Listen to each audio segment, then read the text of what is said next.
कहते हैं देश की सबसे बड़ी लड़ाइयाँ बॉर्डर पर नहीं लड़ी जाती है। कुछ जंगें ऐसी होती है जो अंधेरे में लड़ी जाती है, जहाँ न मेडल मिलते हैं और न ही नाम इतिहास में लिखा जाता है। असल हीरो वो होते हैं जिनकी पहचान छुपी रहती है और जिनकी जीत भी खामोशी के साथ दफन हो जाती है। आज की कहानी ऐसी ही एक साए में जीने वाले योद्धा की है, एक ऐसे आदमी की जिसकी पहचान नाम से नहीं उसके मिशन से होती है। जब दुश्मन अपने चेहरे बदलने लगे, जब भरोसा ही सबसे बड़ा हथियार और सबसे बड़ा खतरा बन जाए, तब सिर्फ एक ही मकसद बचता है, देश को हर हाल में सुरक्षित रखना। आप देख रहे हैं धुरंधर की कहानी को। तो फिल्म की शुरुआत होती है कांधार हाईजैक से, जहां एक इंडियन प्लेन को आतंकियों ने अपने कब्जे में ले लिया था। स्थिति बेहद नाजुक थी, 160 से ज्यादा यात्रियों की जान खतरे में थी। इसी बीच इंटेलिजेंस ऑफिसर अजय सान्याल आतंकियों से बातचीत करने पहुंचते हैं। आतंकी कुछ कैदियों की रिहाई और भरी रकम की मांग करते हैं। हालत को देखते हुए सरकार को झुकना पड़ता है। यात्री तो बच जाते हैं, लेकिन अजय सान्याल के अंदर एक गहरी बेचैनी बैठ जाती है। उन्हें लगता है कि अगर आज जवाब नहीं दिया गया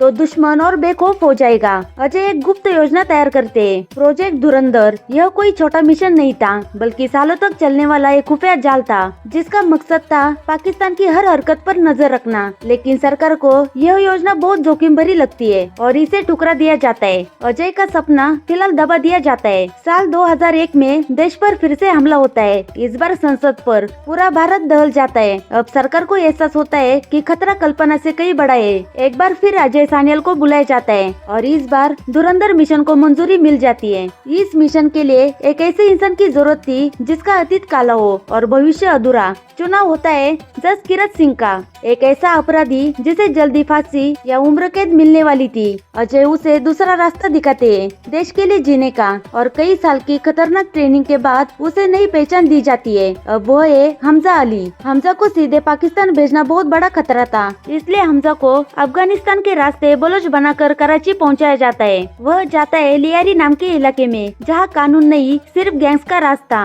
लियारी में हमजा मिलता है उस्मान से, जो बाहर से होटल चलाता है, लेकिन अंदर से भारत का स्लीपर एजेंट है। उस्मान हमजा को 1 साल तक होटल में काम पर रखता है और धीरे धीरे उसे लियारी की दुनिया समझाता है। उसे बताया जाता है कि यहाँ गैंग्स जाति और कौम पे नाम पर बटी है। लियारी के 2 बड़े नाम बाबू डकैत और अरशद पप्पू। रहमान बलोच उर्फ रहमान डकैत। रहमान को लेकर अफवाह थी कि वह बाबू डकैत की नाजायज औलाद थी। जब यह सच सामने आया तो रहमान ने अपनी मां की हत्या कर दी। यहीं से उसकी बेरहमी की कहानी शुरू होती है। हमजा को रहमान की गैंग में घुसना था। उसे मौका मिलता है एक शादी के दौरान, जहाँ रहमान के बड़े बेटे पर हमले की साजिश रची जाती है। आखिरकार हमला होता है। बड़ा बेटा नहीं बच पाता, लेकिन हमजा छोटे बेटे की जान बचा लेता है। रहमान अपने बेटे की मौत से टूट जाता है, लेकिन छोटे बेटे से हमजा की बहादुरी सुनकर उस पर मेहरबान हो जाता है। रहमान हमजा को पैसे देना चाहता है, पर हमजा मना कर देता है। वह खुद को एक बलोच बताता है और रहमान की तारीफ करता है। यही से हमजा गैंग का हिस्सा बन जाता है। हमजा रहमान को समझाता है कि अगर बाबू डकैत को अभी खत्म कर दिया गया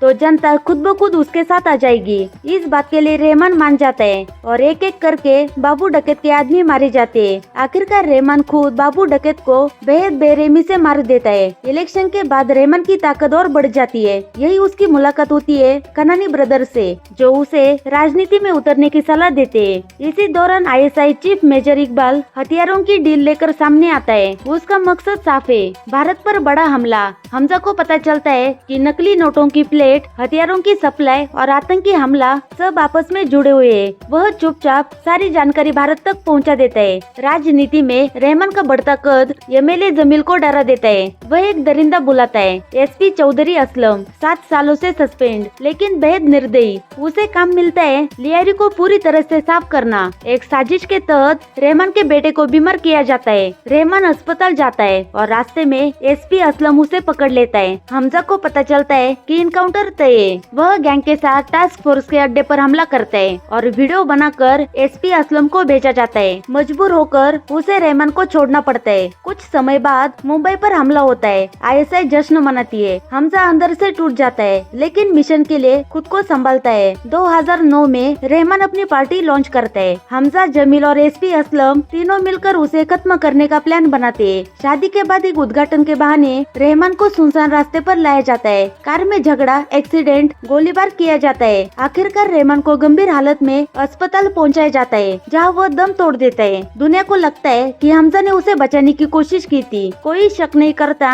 कोई सवाल नहीं उठाता। हमजा अपनी डायरी खोलता है और एक नाम काटता है और अगला मिशन चुनता है। इसके बाद कहानी हमें साल 2002 में ले जाती है, जहां हम एक बार फिर अजय सान्याल को देखते हैं। यही से साफ हो जाता है कि ऑपरेशन धुरंधर असल में इसी दौर में एक्टिव हुआ था और हमजा को बहुत पहले ही इस मिशन के लिए चुना और तैयार किया जा चुका था। हमजा का असली नाम था जसकीरत सिंह, एक ऐसा इंसान जिसके मरने या जीने से सरकारी रिकॉर्ड में कोई फर्क नहीं पड़ने वाला था। यही वजह थी कि उसे इस खतरनाक मिशन के लिए चुना गया, लेकिन उसकी पूरी बैक स्टोरी अभी सामने नहीं लाई गई। लेकिन फिल्म यही इशारा करती है कि यह कहानी अभी खत्म नहीं हुई है। फिल्म के एंडिंग में धुरंधर के सेकेंड पार्ट के कुछ विजुअल दिखाए गए हैं, यानी कि धुरंधर का सेकेंड पार्ट जल्दी रिलीज हो जाएगा। तो दोस्तों, ये थी धुरंधर की पूरी कहानी नए अंदाज में। वीडियो पसंद आए तो लाइक और शेयर जरूर करें और चैनल को सब्सक्राइब करना न भूले। तो मिलते हैं अगली कहानी के साथ।